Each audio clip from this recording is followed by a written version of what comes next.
Hello, everyone, and welcome in to another episode of the RTI and VR2 Recruiting Podcast. We have a ton to cover in this podcast. We're hopefully, guys, I'd like for us to try to do two next week because we've got all kinds of topics we need to cover and not a whole lot of time to do it. But I am Nathaniel Rutherford, managing editor of RocketTopInsider.com, joined this week by both the guys of our recruiting reports, both Matt Ray and Brandon Martin. It's the first time all three of us have been able to do a podcast together in a hot minute. So, guys, how you doing? I'm doing great. I'm doing well, man. On the road to Atlanta.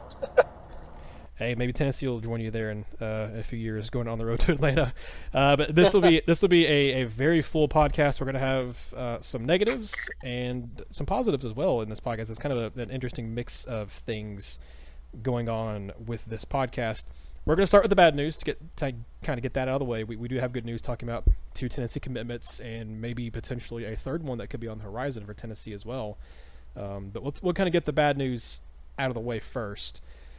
Guys, last week before last, it feels like every podcast we've had together, we've mentioned Jay Hardy, and it felt like, for good reason. I don't know how much we really want to get into a bunch of details and stuff here, but if there was good reason why it felt like Tennessee was going to be the choice for Hardy. That felt that way for months. There were reasons why all the crystal balls were in for him for Tennessee and no other school.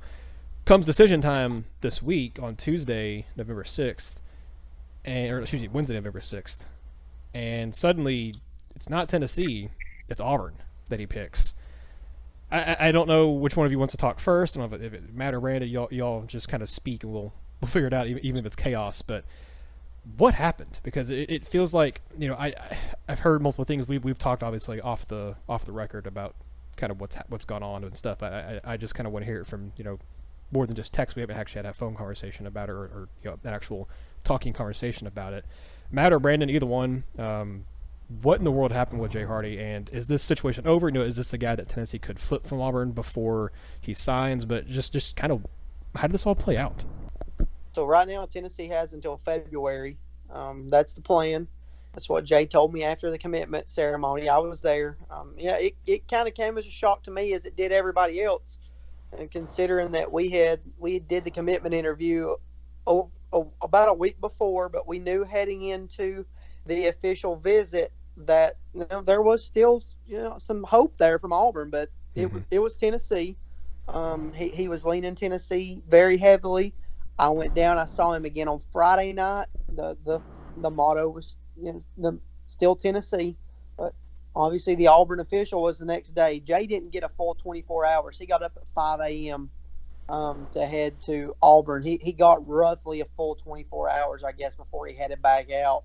But it really came down to feeling like a priority, and Auburn since August has made him feel like a priority, and that's roughly around the time that I think he had told Tennessee that he wanted to come to school there, and Auburn never slowed down. They did a good job of getting him on campus. They continued to recruit him, and I think maybe at the end, at that official visit, I think he said, "Hey, I can kind of see myself here. I can be the next guy up. These guys are showing me all this stuff."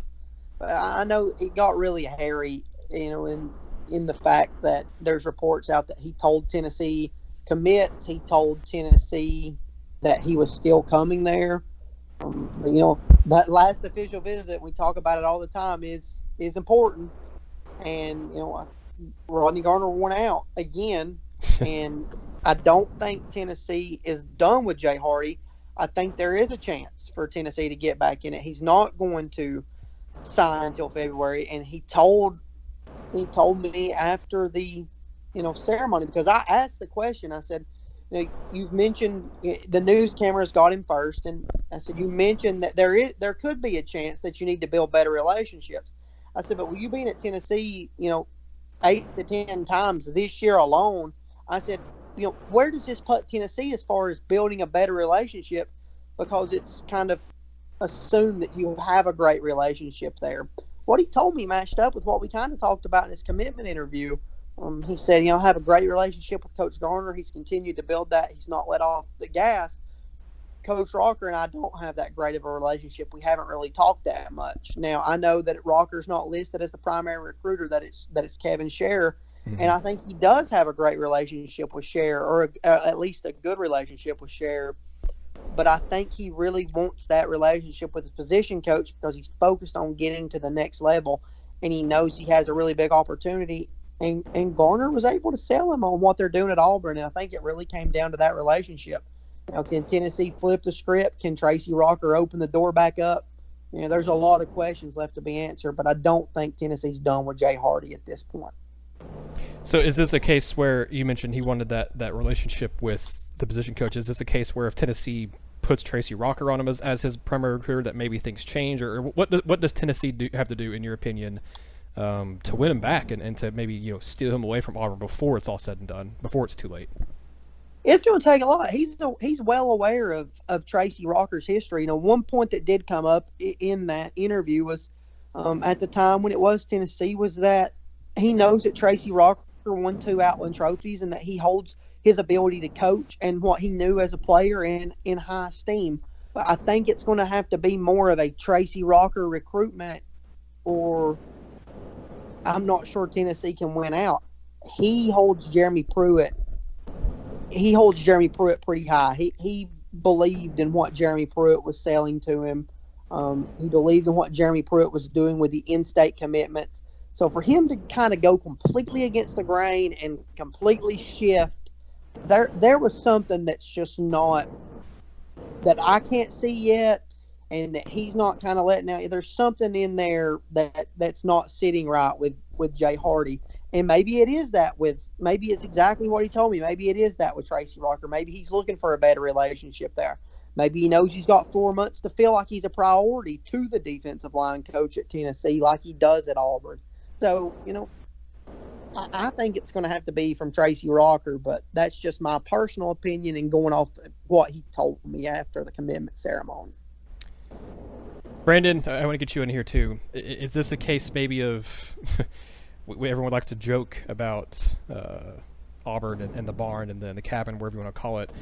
Is this a case, obviously, we kind of detailed what happened on Tennessee's side of things.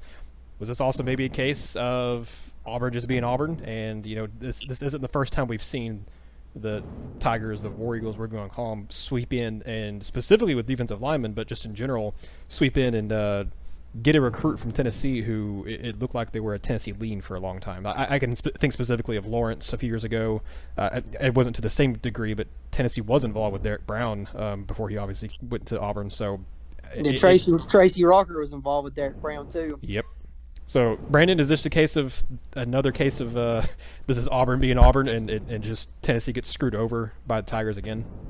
I mean, if you're looking at what Auburn's doing down there, if you're a defensive lineman, that's got to be one of the top 3-4 programs in the nation. Yeah. I mean, look at the guys that Auburn's putting in the NFL. Look at the production Auburn's getting out of their front four in the SEC. I mean, they may have the best defensive line in the country right now. And when you talk about the great defensive line schools over the past 7, 8, 10 years, Clemson, Florida, Auburn, Alabama are up there, up near the top. Ohio State's up there, is up in that discussion as well. And you're talking about one of the elite programs in the country as far as the defensive lineman goes, and you've got a good coach, you've got a good situation. For Jay Hardy, if this is speculation, this is my opinion. I think Jay Hardy's heart's at Tennessee. I don't believe you go visit a place 8 to 10 times, be as close to a lot of the other recruits in this class as he is, and not have some real feelings towards the school. But if Tennessee didn't make him feel like a priority, I think it's real easy to go, okay, look, Auburn does make me feel like a priority, and if I'm taking my heart out of this and I'm going to make a business decision, this is one of the best schools in the country for what I'm wanting to do. And you can talk about the barn, you can talk about the cabin, whatever, Auburn being Auburn. At the end of the day, Auburn's got a really good setup right now for coaching defensive linemen, being dominant in college and getting into the NFL and being really effective there. And Jay Hardy isn't going to miss on that. I do think we've seen Tennessee's defensive line turn it on. I think Tennessee's defensive line has played much better. Probably since from the Georgia game on, they've played much better, and they've also been on the field a lot less since that happened, too. That correlated with that. I'm like Matt, I don't think this is over with. I think Jay, you lean as far to a school as Jay leaned to Tennessee for so long and show as much obvious interest as Jay showed for so long. I think there's something there. You might be able to get him flipped, I don't know, but I think Tennessee has still got a shot there. But Tracy Rocker's going to have to get on it in recruiting. Now Rocker has done a great job with this defensive line on the field, but Rocker's got a history of missing on defensive linemen, big impact defensive linemen like this, and got a history of losing them to Auburn. So there's that, and Matt and I have talked about this. I think between our whole staff, I think we have seen Jay Hardy play 7 times this year, and we haven't seen the Tennessee coach there yet. Shoot. He's a couple hours down the road. He's a top 100 prospect. How are you not there? You know, the only guy on Tennessee's staff this year that has gone on the trail out to a game and made an impact and closed the deal really is Pruitt. He showed up in Whitehaven. He offered to Marion McDonald. 6 days later, he had all 3 of those guys there on an official visit, and a little over a week after that, he had 3 4-star defenders committed. Now, David Johnson has helped with that, and David Johnson's doing really well in Memphis right now and making a lot of inroads there. And then Niedermeyer, we unfortunately, I feel like, lost out on a lot of his guys by face planting coming out of the gates this season. But you know, the staff's not been out like they have been in the past, and it's puzzling. And I think seeing Tracy Rocker at a game at McCallie probably would have meant something to Jay Hardy. Maybe he's got time to correct it. I hope he does, because Hardy's a great player. Do you think you mentioned that the staff hasn't been out as much as, they were last year. What would you attribute that to? Maybe they're trying to focus more on the current team, or what would you attribute the fact that they haven't been? And they do have a prime opportunity coming up with, after this Kentucky game, they have a bye week, and that's when you saw Tennessee, Pruitt and those guys go out, and to the Whitehaven kids was on Tennessee's first bye week this year, so they have a prime opportunity coming up. And we've seen Niedermeyer go a couple different places, but why do you think this staff hasn't, gone out and traveled as much this year as they have, in the previous year? I have absolutely no idea. Frankly, some of the guys they've not been to see this year, it's bordering on inexcusable, in my opinion. I just don't understand how you have this much talent in the state and have had as many home games as Tennessee has had in the first part of the schedule and not gotten to see some of these guys. If somebody is not at the North Hardin game for Octavius Oxendine tonight, I would be stunned and deeply disappointed. But we've not as many of the games as we've been to this year, we've really not seen Tennessee coaches. We've seen the overwhelming majority of the top part of this class and the top part of their candidates, and we've not seen the coaches out. It's a little troubling. I don't know what the deal is. Maybe it's focusing on the current team. I don't know, but you have a really strong in-state class this year, and it happens to be a strong in-state class in a lot of positions of need for Tennessee. And that was one of the reasons we felt so confident about this class being something that could get it turned around, is you had a really good shot with a lot of elite players because they were in-state. And Jay Hardy's one of those guys. It feels like Tennessee's not taking advantage of that. Well, Matt, let me bring you back in here on this one.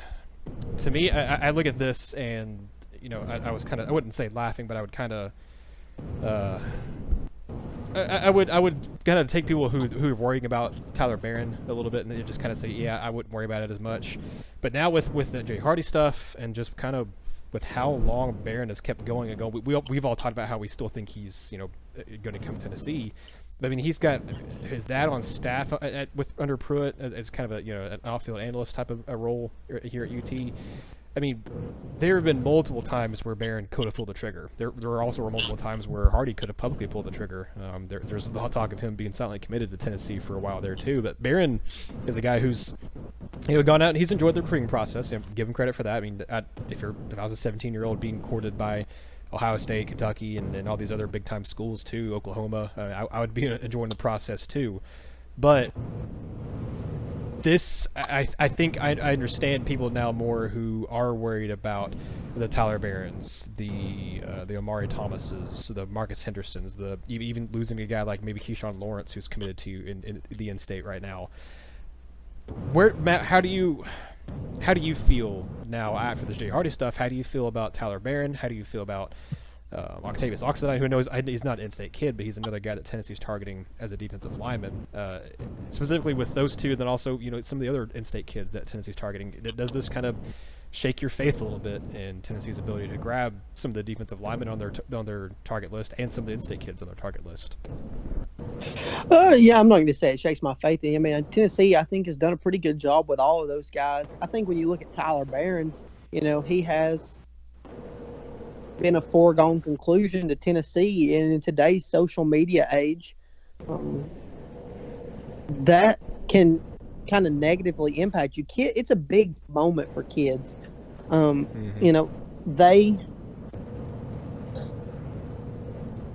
want this decision to be, monumental, as big as it can, and that's the way everything is nowadays. And you have to feel like they hear this same stuff too. They see the same chatter on Twitter. I took a little bit of flack yesterday for addressing a tweet that was obviously satire, but at the same time, I was kind of making my own point. Regardless of if it's satire or not, these kids don't realize it. I would have never seen the tweet if Jay wouldn't have retweeted it. And you get a guy you're covering 7-8 times, seeing stuff like that, it grows old on you. And then it's the same way with people thinking it's a foregone conclusion.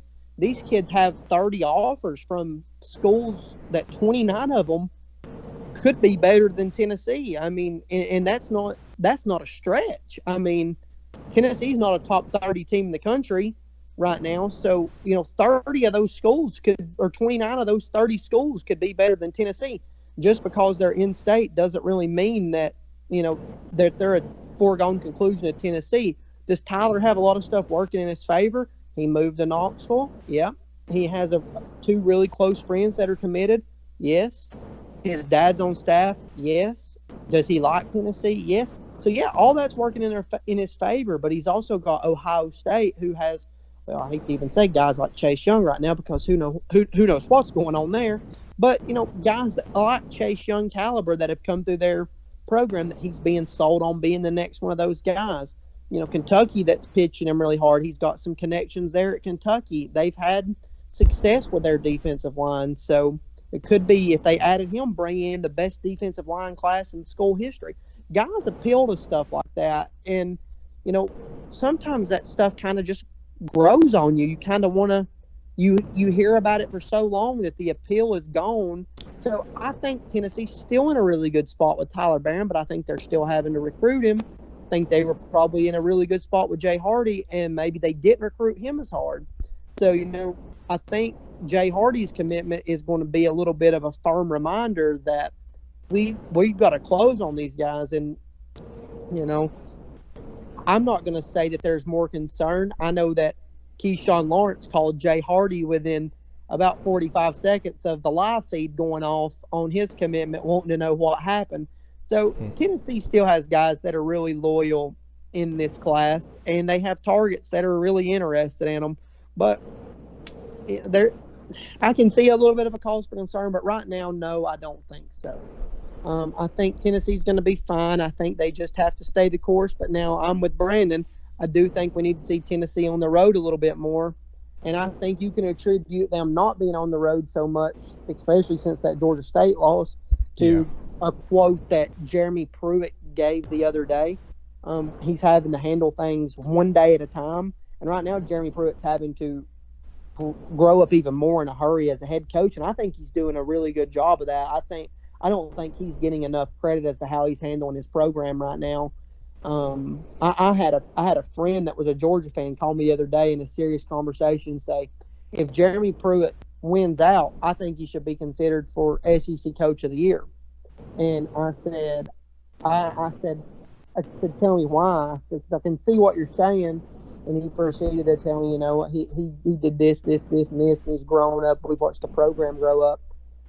Stuff like that. I think they're having to grow up as a coaching staff in different phases. But, at the same time, there's always going to be some concern. But if Tennessee wins out, things are going to take care of themselves.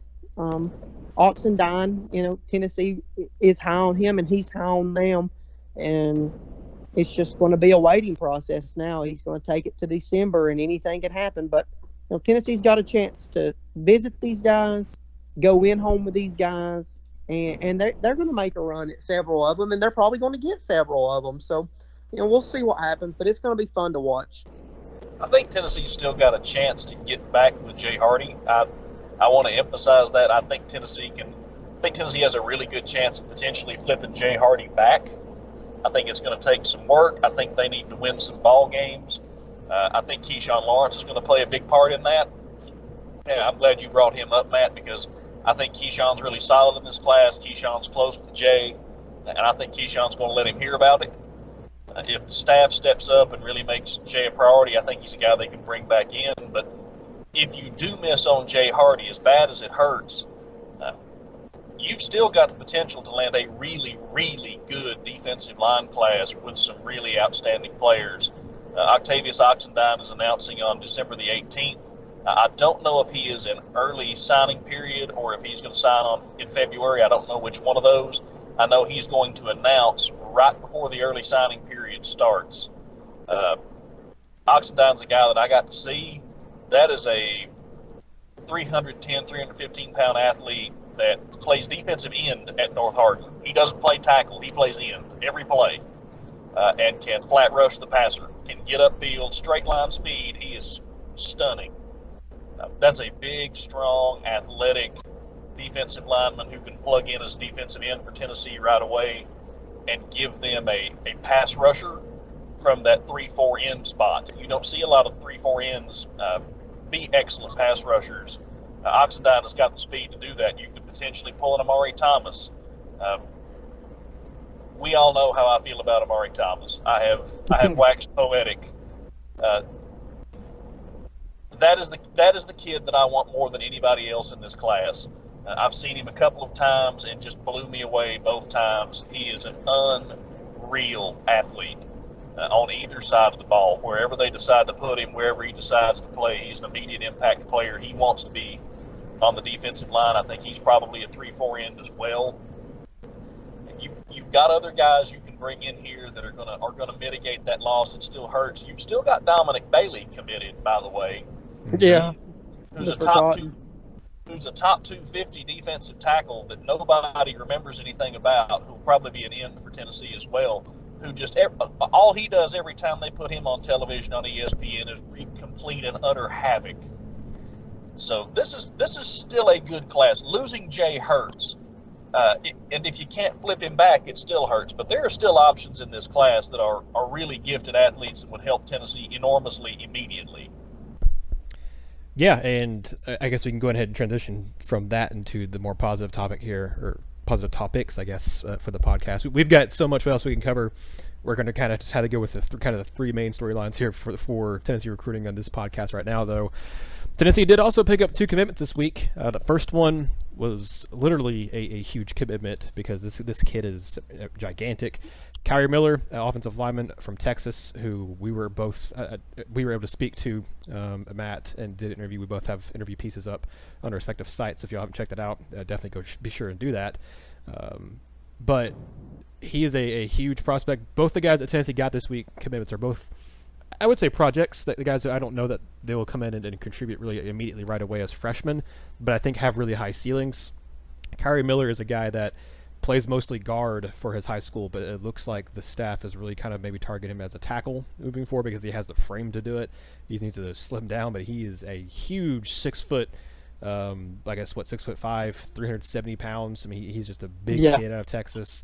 Matt, Brandon, either one who wants to chime in here. What was your take on him when he committed because he doesn't have an outstanding offer list. I think that to me, that's a little worrisome, especially since his teammate is Ty Jordan, who's a running back who, although he's not very high rated either, surprisingly, even though he's gotten a lot of attention from a lot of top tier Power 5 schools like Texas, and I know Tennessee's not maybe top tier, but their name carries a lot of weight. He got a lot of attention from a lot of bigger time schools. So you thought maybe with him being on the same team as Ty Jordan, maybe he'd get more offers, more attention. He hasn't, but I do think watching his film, he is supremely aggressive. He's very physical. He needs to get his hands quicker, but when his hands get up there, I mean, they're blowing people off the ball. So I think he's got a lot of potential. He's just a guy that I don't think, and they don't necessarily need him to come in and contribute immediately because they have other guards and centers committed in this class, and they'll have other guards and centers still on the roster next year. So I don't need him to come in and contribute. I think he's a good, I wouldn't say luxury piece, but he's a good piece that I think this staff, Jim Chaney himself offered him. If Jim Chaney likes an offensive line recruit, I'm going to trust him. That's kind of just where I stand with Chaney and offensive linemen.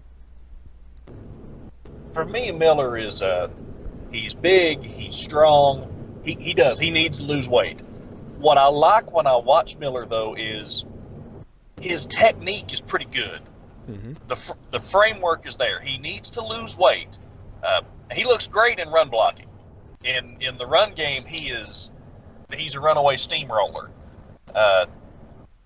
Does need to work on his hand placement some, but he plays low. For a big guy, his pad level's good. He gets down, and if he gets his hands on you, you are going for a ride. If he gets a hold of somebody, you're done. You're getting blown 7-8 yards downfield, and he's doing this out at West Mesquite in Texas. So he's playing 5A ball in Texas. He's playing some pretty good competition out there. If he gets inside you, it's over with. I see what the staff likes in him in pass protection because his foot placement is there. His frame is there. He needs to work on his hand punch and his hand placement. But the framework is there. He just needs to do it all faster. He's doing all of these things, and as you watch him do it, it's a little too slow. And it's just because he's carrying some bad weight. He needs to take weight off. I do think he's going to make an immediate impact, Nathaniel, and I think it's in a very specific position. I think what has been Tennessee's Achilles heel all season long this year, what is the one thing that has sucked the worst all season? Red zone offense. I was about to say, I believe your quote was, it has sucked out loud. I don't know if I said that, but I have said that Garantano is one of the worst red zone quarterbacks I've seen, and Tennessee's offense this year has been some of the worst red zone work I've seen from a Power 5 offense in a while. I think Carey Miller sucked out loud. I think Carey Miller immediately improves Tennessee's red zone offense because if Trey Smith goes to the NFL, you're going to have a big hole to fill there. If Trey Smith comes back, which some NFL teams have kind of hinted that they'd like to make sure this blood clot thing is taken care of and would like to see it over a longer period, I think there's a chance Trey could come back. If he does, this is a kid who is absolutely incredible in the run game. I like him better as a guard than a tackle. I think you could slim the weight down off of him and get him moving like an SEC guard. I don't know that you can get him moving like an SEC tackle. But if you put him at guard, it doesn't really matter because he's in a phone booth. And when this kid gets a hold of you, like I said, you're going for a ride. You tell me that you put this kid next to Trey Smith and Wanye Morris and snap the ball and run to that side behind an unbalanced line, there is going to be a hole. And I think that's going to make a big impact for Tennessee. I think he's a guy, they're going to work something out where he contributes in a red zone package immediately. He's too good a run blocker in close quarters, and when he gets somewhere where he can get his hands on people, he can help Tennessee in that area immediately. I like him. I like Tennessee's offensive line haul. They have this class so far. They focused a lot on tackles, obviously, in 2019 with Wanya Morris, Donor Wright, and then Krisak Progene was listed as a tackle. I'd be curious to kind of see where he's going to play in college for Tennessee. He's not played this year, obviously, because he's been banged up and he's destined for a redshirt year. But I like what they did with their tackle situation last year.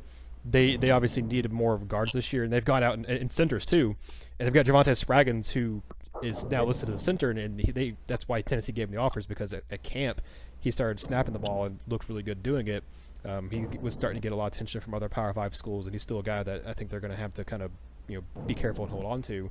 They also have Cooper Mays, who could be a center or a guard, or as we've talked about in this podcast, maybe moves over to the defensive line, maybe not. We'll just kind of see where he goes. I really like James Robinson. That kid's really good. He's a guard as well. And then now they have Carey Miller, who, like we said, he could play tackle, but Brandon, I like what you said too about playing at guard.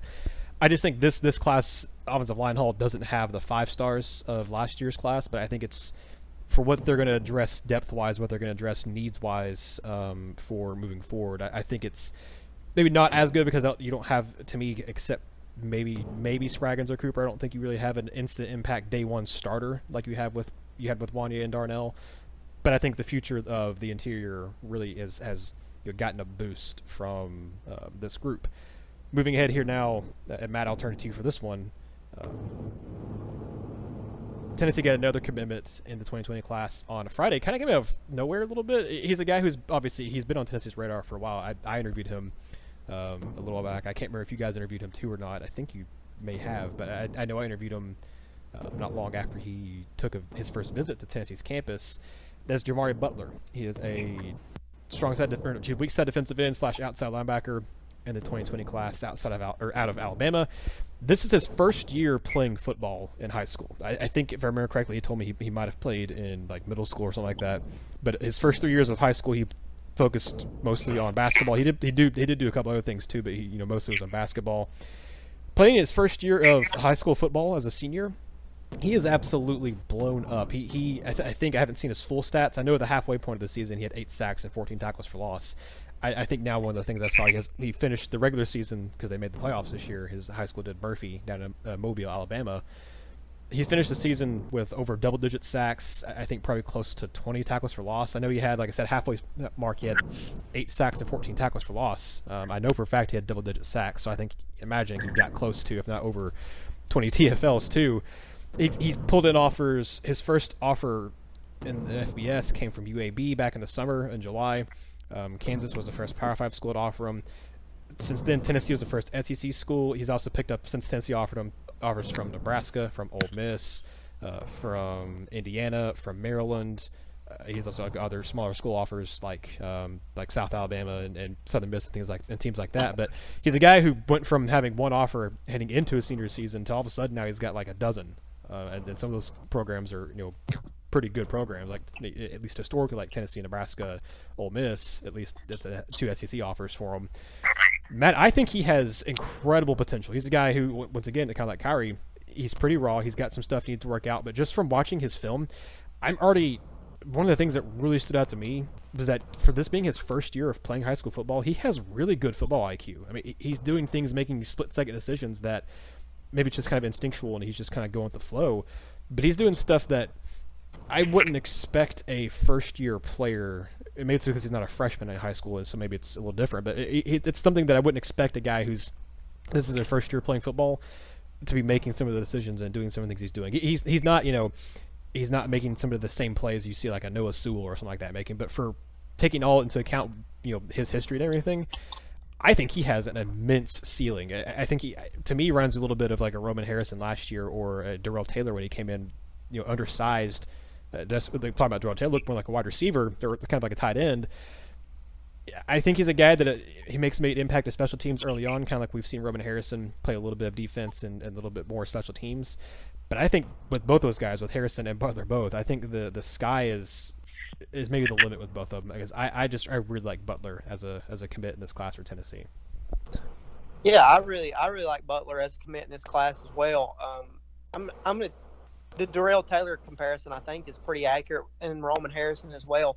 The story in itself reminds me of Trayvon Flowers. Mm-hmm. I knew Trayvon Flowers about 2 nights before he committed to Tennessee. At that point, Clemson was really pushing. He had just, he'd been released from his Kentucky LOI for baseball a couple of weeks before so he could pursue the football avenue.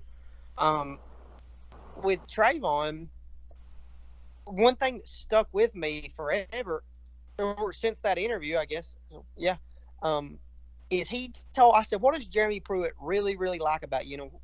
what has he came in and been able to tell you that he likes about you as a player when he's trying to make this late push? And it was something along the lines of, Coach Pruitt told me that it being my first year of football back and playing DB, that I have no bad habits yet. Mm-hmm. And you know, you say, well, what does that mean? Maybe you're not doing everything. Well, maybe you're not doing everything completely right, but you haven't developed 10, 12 years of bad habits, or 4 full years of high school football bad habits. And a lot of those bad habits may not be bad habits. They may be set for you for the defense that you run. You may play for the same position coach for 4 years, and that position coach may teach you one way. But in college, you know, they do things a lot. You know, every step matters in college. So that really stuck with me, that he told me that Coach Pruitt thought he didn't have any bad habits. And he said, he ended that with saying, he can mold me into exactly what he wants me to be as a DB, and he has coached some of the best DBs in the country. Well, I think you look at Butler, and you already have a kid that, like you said, is making split-second decisions, taking really, really good pursuit angles, I feel like. And he's probably along those same lines as Trayvon Flowers. He doesn't have those bad habits. And great developers of talent, which I think this staff, I think they are really good developers of talent.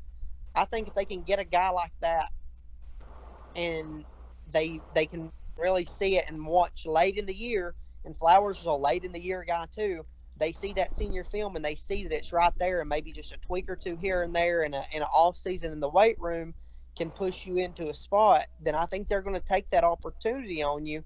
And look at Flowers. He was a starter as a freshman. So I'm not saying Butler's going to have that same impact or anything like that, but I think there is a reason and a trend that you see stuff like this from that staff. From this staff, and I think you're going to continue to see that trend. I mean, they have to get guys that they think they can coach. You know, people ride star ratings a lot, and star ratings are great. You know, the guys from 247 and Rivals, I think they do a great job. I think they evaluate the talent the best that they can, but they cannot see it all. They cannot watch film all day long on every kid that's sending it. They can't do enough at camps to see it with they can't get pads on at camps. They do everything they can. They work pretty tirelessly on that. But there's kids like Butler, who's his first year, he's going to slide under. What if he had been here 2 or 3 years? Maybe who knows what kind of offers he has and where he's at. But yeah, I mean, I think Butler's a really nice addition to this class, and as a guy that has a really high ceiling. I had some people reach out to me. Get Bentvall is one. He's always great. I've got to answer some questions back for him. But he is very high on Butler. Get Bentvall watches a lot of film, and he understands the game very well. He's very high on Butler. And you know, I think he's right in his assessment. And I think that, you know, we're just going to have to accept sometimes that these star rankings aren't going to be what fans are used to. But, you know, see what happens after a year or two when guys start, you know, competing on the field for this staff. And I think Trayvon Flowers is a great example, and I think Roman Harrison will be another one. So we'll see what happens.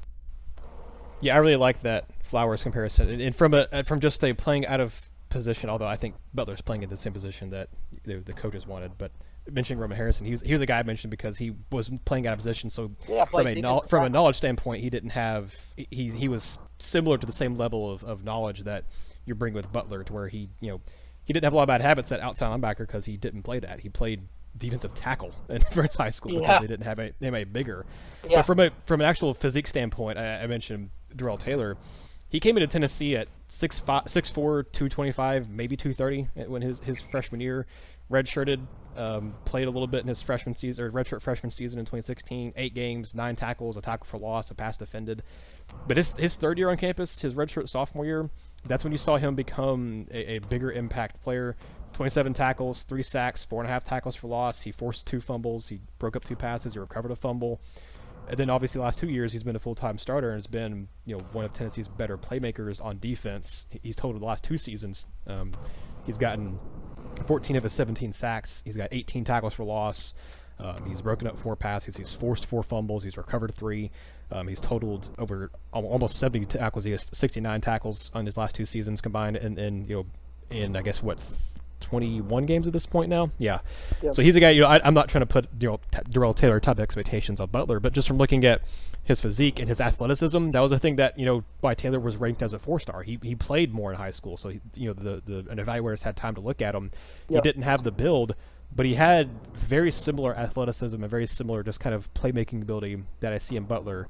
And to me, if Darrell Taylor had this coaching staff when he got to Tennessee rather than the coaching staff he had, and didn't have to move around, they kind of moving around and did just different stuff with him here when he first got here.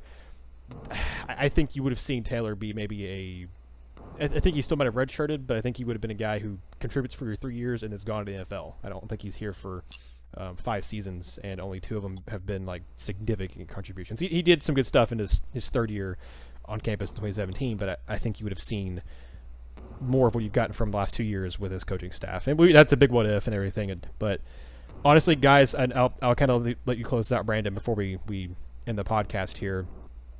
I like the 2 guys who get picked up in this class. Like we said, I know they're not the rankings of the B.J. Ojulari, who Tennessee had committed. I think Butler kind of is his replacement a little bit. I think they have obviously room now that for sure take him, so they maybe went ahead and told him to pull the trigger and go ahead and commit.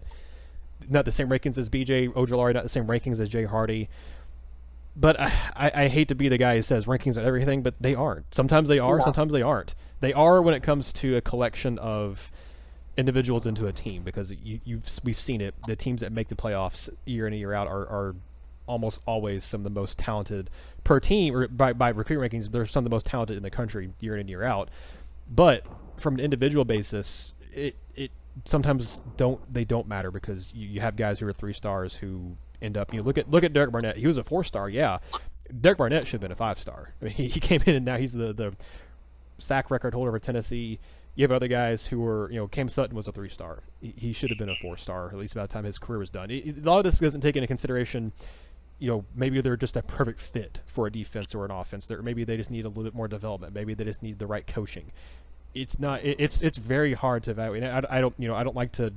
Sometimes we've had conversations about some of the rankings and things that happen with 247 and things that happen with rivals and just what we disagree with and everything with them.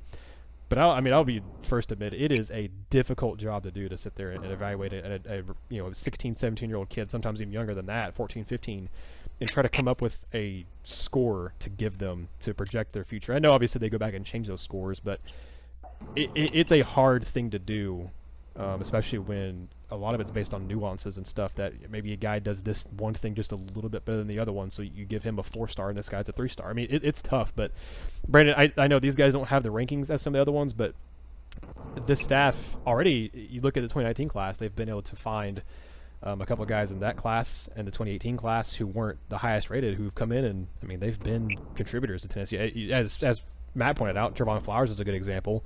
But you have a couple other guys from the 2018 and 2019 classes both who weren't 4-stars or 5-stars, but have come in and have made contributions already as freshmen and sophomore for Tennessee. And I think these 2 guys fit with that mold. And I think Tennessee has plenty of 4-stars in this class who should be able to come in and make an instant impact. But I just think that this staff has done a good job so far with identifying talent. And I know a lot of people are going to say, well, now they're losing out on their top targets. They're going to fallback options, all different stuff. I think maybe that's partially the case with Butler, but I also think this staff does like him, and he's on the board. He may not be top tier, elite level.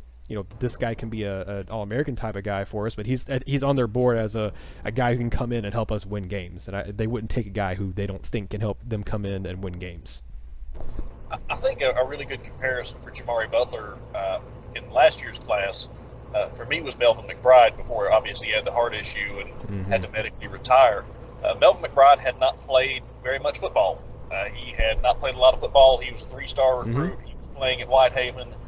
And you're going, okay, well, he's a 3-star kid. He's a 3-star interior lineman. Let's take a look. And you put the tape on and you're going, good Lord, he's blowing people up left and right. He's huge, and he's running with his running backs 15, 20 yards downfield. How is this kid a 3-star? And it comes back to, he's not played much. He's raw. And he's got a lot of stuff to learn. He's got a lot of stuff to work on, but he's also not gotten a ton of exposure. People, he didn't go to a lot of camps. We see this we see this every year. If you want to consistently talk about the guys that 247 rivals miss on, and they have an incredibly difficult job what they're doing all the way across the nation. I mean, I do not envy them what they do, because that is a really, really tough job, and a lot of film analysis and a lot of hard work, and you know you're going to be wrong. I mean, you're doing your job, and you're knowing at the end of the day, I'm going to be wrong as much as I'm right. But the guys that they miss on, that wind up really being big stars at the next level, that maybe have that lower rating, usually there's some reason that senior year they've flown under the radar. Maybe they were a guy who didn't camp a lot because they were a two-sport athlete, so they were playing baseball or running track or both, and didn't go to a lot of football camps. Maybe they were a guy like a Melville Mcbride or a Trayvon Flowers or a Jamari Butler who didn't get back into football until their senior year, or they've not played in the high school level for a long time. Those are the guys that tend to get to schools and blow up and play way above their rankings. And I think Jamari has the ability to do that. I really do. Carey Miller, to me, Miller is a project guard. And the number one absolute most important thing for Carey Miller is going to be to drop that weight and keep it under control. If Miller can drop his weight and keep it under control and keep it in a good place, he's got a chance to be a real impact player for this Tennessee team and to help them out from the get-go. He can do that. Like I said, I believe in red zone situations, you plug him in the interior of that line, he's going to make holes for your running backs to get through and help that red zone offense that desperately needs it. That said, he's got to get his weight under control to even do that. Miller's going to be a project. They've got to teach him some technique. They've got to get him in shape. I think Butler's a kid who could come in, and he may not set the world on fire next season, but he's going to play next season. I agree. If he comes in and takes coaching well, and it looks like he does on tape, Nathaniel, I was laughing to myself. I had to mute myself while you were giving your evaluation of Miller or your evaluation of Butler, because I'm sitting here going, did he read the article that I put up? Because it was basically you hit every point that I had outlined with him, and we've not spoken about this at all. His football IQ really impresses me. He attacks the read option as well as I've seen the defensive end do out of the high school ranks for a while. Mm-hmm. He is. At times, he sets that edge and he forces the quarterback in. At times, he just attacks the mesh point and makes the quarterback make a bad read and lets his guys clean it up. And he is fast and athletic enough to force a quarterback to hand it off and then spin and get the running back from behind before he gets back to the line of scrimmage. And he does that regularly on his tape. That's not easy to do. And if he gets a step on a tackle, it's over. His first step, if he gets that shoulder under you, is brutal. He plays well through contact. He gets off blocks. He's got long arms. They just got to teach him to use them. And that's something that Chris Rumpf and this staff are going to be able to do. Any knock that I have found on Butler looking at his film, I'm going, yeah, but good coaching fixes that. Yep, that's Brandon. I think I wrote the same exact impact report because I did the same thing for RTI. I mentioned that he has, obviously the good IQ. He makes really good split-second decisions on his reads, but everything I've noticed that's bad for him, or quote unquote needs fixing, it's just going to take time and coaching. That's all. I mean, it's nothing that you. I don't think that you can't teach him. Physically, this kid's a freak. Yeah. I mean. Great first step, great get off, good straight line speed. He has the frame that you dream about for a 3-4 outside linebacker. The Darrell Taylor comparison absolutely fits there. This is a kid that I think is going to be able to. I think he can come in.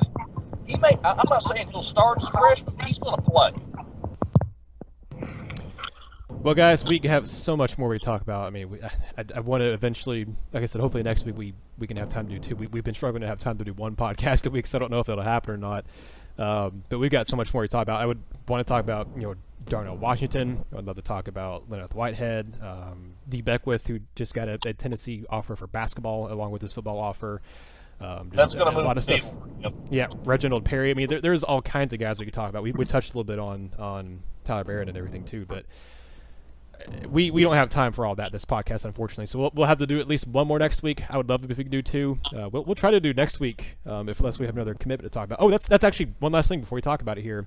I teased this at the beginning of the show here.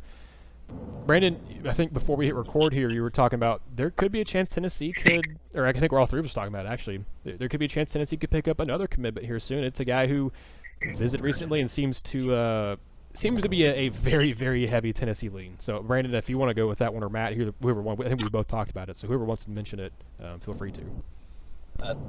I think Desmond Tisdale is ready to pop at any time right now. Tisdale's a 4-star athlete, plays linebacker and running back out of Georgia. I'm not really sure which one Tennessee's looking at him at because, frankly, they have needs both places.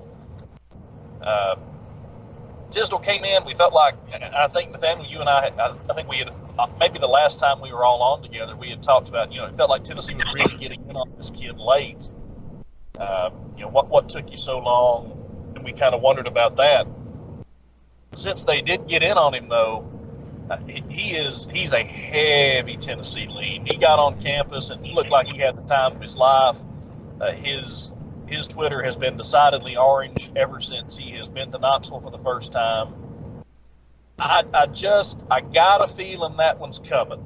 That's going to be a player to watch. I don't know how much longer that's going to take, but you just get the feeling that Tisdale's ready to pop. And he's going to be an interesting one because is he the big running back that Tennessee has been looking for? Is he a linebacker? Is he going to play in that rotation because they still need help there?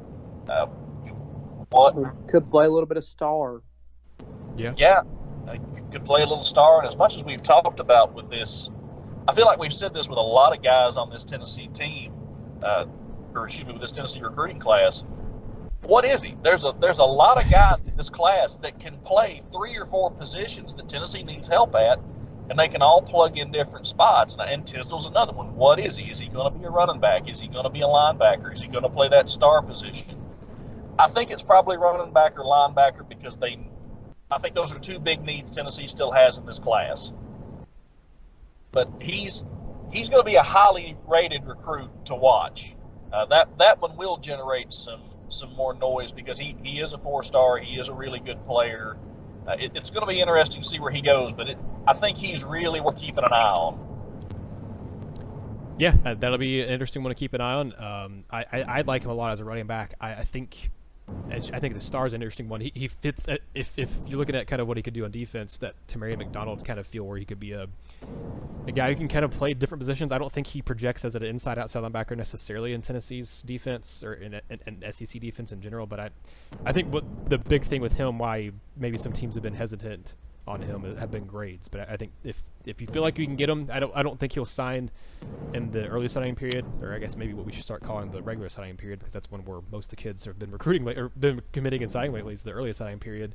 I don't think he'll sign in December. I think he's a guy that might sign in February, but I think Tennessee's in a good standing with him. And if they get him to commit now, he won't be a guy that you're going to feel great about keeping him until his name's on the dotted line, because there's going to be other teams coming after him if they feel like they can get him into school with his grades and stuff. I'm not saying that he's got really horrible grades or anything like that, but that's what I've heard. That's the only concern right now, is that maybe his grades aren't 4.0 GPA or anything like that. But that'll be where we end this podcast, because we got so much more we could cover with Darnell Washington, with all these other guys that I want to talk about. But we'll do that next week. Guys, I'll let you plug. Matt, I'll turn back to you, let you plug some stuff at Vol Recruiting Reports, your Twitter, and just some work you all have going on, and then we will close out the podcast. All right, yeah, that sounds good, Nathaniel. One thing I wanted to mention was, I talked about the guys at Rivals and 247 doing a great job, and they do. Keep in mind, when you're looking at these kids and you're seeing their star rankings, it's based on pro potential. It's not based on what they think they're going to do in college, which impacts pro potential, obviously, but they actually base their star ratings off of pro potential, which I find to be unique. But that's something to keep in mind. You see a guy like, Jamari Butler. How can you say, oh, that kid could be a 5th, 6th, 7th rounder when we've only saw 10 things of film on him? So it's kind of safe to rate him as a 3-star, which falls into their category of could have significant pro potential that's probably a pretty safe play when Division I schools start offering. So keep that in mind. But get over to VR2 and find us on Twitter at VR2, at Facebook on at Vol Recruiting Reports, and on Instagram at Vol Recruiting Reports. Brandon will be down in Atlanta tonight going to see Jimmy Callaway. We're finally going to hopefully track him down. He's been as elusive to us as he's been for defenders. We haven't had some success getting him on the phone, but they had a schedule change that we missed somehow. We're able to get at least back across to Marietta that night. We had another game we thought they were going to have that they didn't end up having at home that day. So we've been all around trying to get Jimmy Callaway, but it just hasn't happened. So Brandon will be there. We have some people in Knoxville tonight. I'm actually going to be home for the night. But, get over there. We'll have stuff coming from all those games, and then we'll have a lot of articles coming throughout the week. So be sure to tune in. Twitter's where everything goes first. And again, that's at _VR2 _. Awesome. Well, you guys do great work, obviously. Very happy to have you help us out with the podcast here. I'm very happy to join you guys with the podcast as well. But guys, we'll be back next week, at least for one, maybe two. We'll kind of see what all happens with our schedules and stuff next week. Don't want to commit to anything just yet. Life's crazy. We do have a bye week next week for Tennessee football, so that'll maybe help with some content and some busyness. Basketball is back now too, though, so that's just one more thing we're all covering. And I don't mind it. I like basketball, so I know Brandon, you do, and Matt. I know all of us actually like basketball, so I'm sure we're not really complaining. But that'll be the end of this podcast. Basketball. I enjoy basketball. Yeah. Send all of your basketball questions to Brandon. Well, guys, we will go ahead and end the podcast here. This has been another episode of the RTI and VR2 Recruiting Podcast.